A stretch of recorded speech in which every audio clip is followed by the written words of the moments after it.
አታንጣው ስለው አምጥቶ ቆለለ ዋለ ያገሬ ሰው። አሰላሙ አለይኩም ወራህመቱላሂ ወበረካቱ።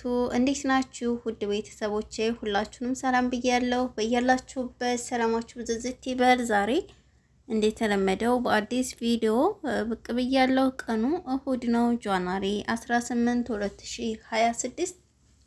ውድ ቤተሰቦቼ እዚህ ጋር የምትመለከቱትን አንዲት እህታችሁን የገዛችሁ ሀብል ነው።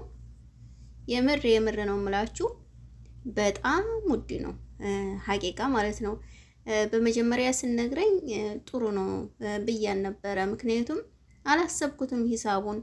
በኋላ ላይ ሳስበው ግራም በ600 ምናምን ሪያል ነው የታሰበላት ውዶችዬ ማለት ነው። የምር በጣም ነው የገረመኝ ሀቂቃ። ግራሙ 3 ግራም ነጥብ 4 ነው ማለት ነው። 3 ግራም ነጥብ 4ቱን ዋጋው 2150 ሪያል ከደረሰ ይጋ ማለት ነው። ሁሉንም ያካተተ ቢሆንም ግን ያው በጣም ውድ ነው።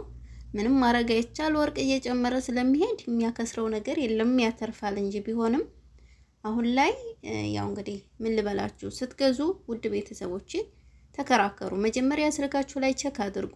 ማለት ለምሳሌ የ6 ግራም ዋጋ የ6 ግራም ዋጋ 4000 ሪያል ቢልሽ 4000 ሲካፈል ለ6 ብለሽ ስልክሽ ላይ አካፍለሽ በስንት ሂሳብ ግራም በስንት ሂሳብ እንዳሰበ እናንተ ዘራ ይመጣላችኋል ማለት ነው። እና እንዴት ብዬ ልንገራችሁ፣ ብቻ ተከራከሩ። ስትገዙ በደንብ ተከራከሩ። አሁን ይሄ ወርቅ 3 ግራም ነጥብ 4 ነው ብያችኋለሁ። መሆን ያለበት የነበረ ዋጋው አልነበረም። ግን ያው ምንም ማድረግ አይቻልም፣ ወርቅ ነው። ስንፈልግ እንሸጠዋለን፣ ስንፈልግ እናጌጥበታለን። ወደፊት እየተወደደ ስለሚሄድ ምንም የሚያከስረው ነገር አለ ብዬ አይደለም ማለት ነው ውዶችዬ። ነገር ግን እህታችን የገዛችው ከመዳሟ ጋር ነው።